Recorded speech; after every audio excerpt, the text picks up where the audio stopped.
Shadow Slave, Chapter 57, Use of Weapons. As dusk fell, Sunny resumed his sword practice under Nephi's sharp and observant gaze. With the insights he had gained recently, every swing carried more purpose and clarity. After completing his 1,000 strikes, he took a seat to recover, his attention soon turning to the azure blade, unable to resist the pull of the countless enigmas surrounding the forgotten shore. Eventually, curiosity pushed him to ask, "Do you think I'm cut out for swordsmanship? Or should I consider picking a different weapon down the line?" Nephis gave a non-committal shrug. "That depends on what you're aiming for, but there's a reason why the sword is often called the king of weapons." Sunny grinned. "And what's that reason?" She tilted her head slightly, appearing thoughtful. "Do you know how evolution works?"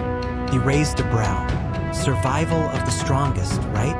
Nephis glanced at him. "Close, but not exactly. It's not the strongest that endure. It's those who can adapt. If strength alone determined survival, then creatures like lions, bears, or tigers would have been the ones dominating the world, not humans." Sunny was only familiar with bears and lions from old visual records. Tigers, though? That was a mystery. Probably another deadly beast that didn't make it. Nephis continued, her usual quietness replaced by a flowing confidence, likely because the topic was one she understood deeply. The same concept applies in combat. A sword isn't always the best choice. A spear gives you reach.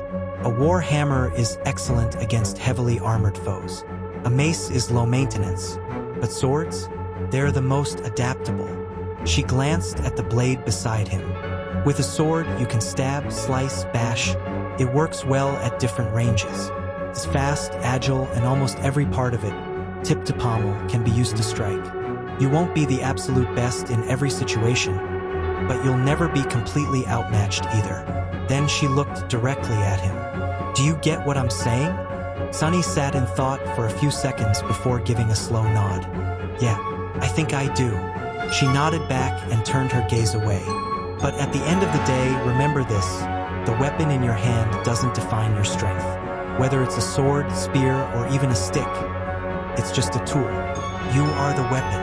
He exhaled and dismissed the azure blade. As always, her words had left a mark subtle, yet meaningful.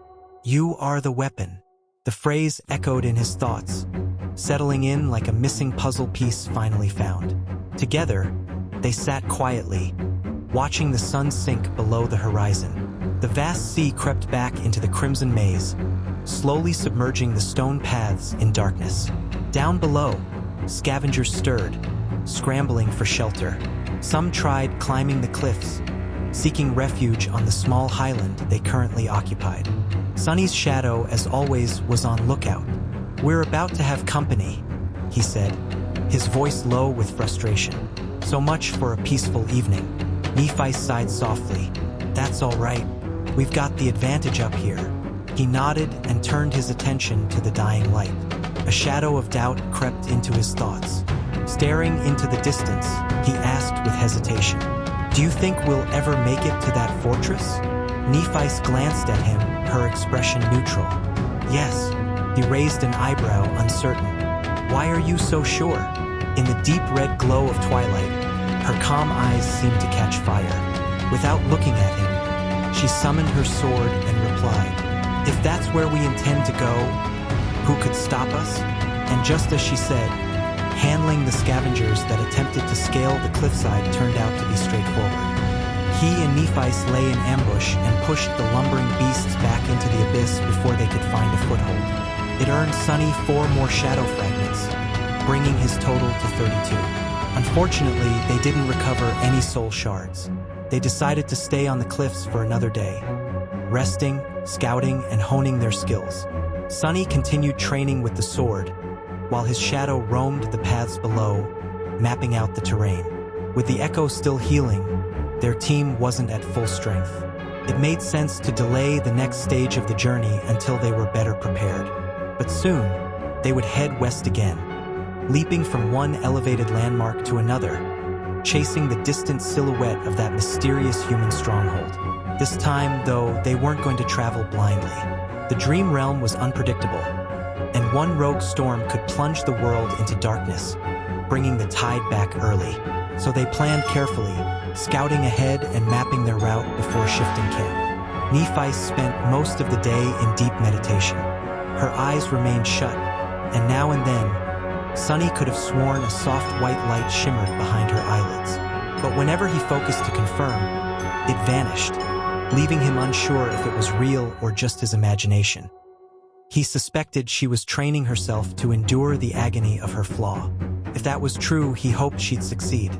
Cassie, on the other hand, was back to her usual cheerful self, kind and chatty. It was almost as if their serious conversation had never occurred. But Sunny could sense something subtle had shifted within her. There was more conviction in her presence, a quiet strength. He spent some time reminiscing with her about their academy days, sharing stories from his classes with teacher Julius and the odd subjects they'd studied. When he mentioned studying the forgotten tongues of the dream realm, Cassie reacted just as he had back then, with confusion and a bit of disbelief. Night fell again, but no scavengers tried to disturb them this time.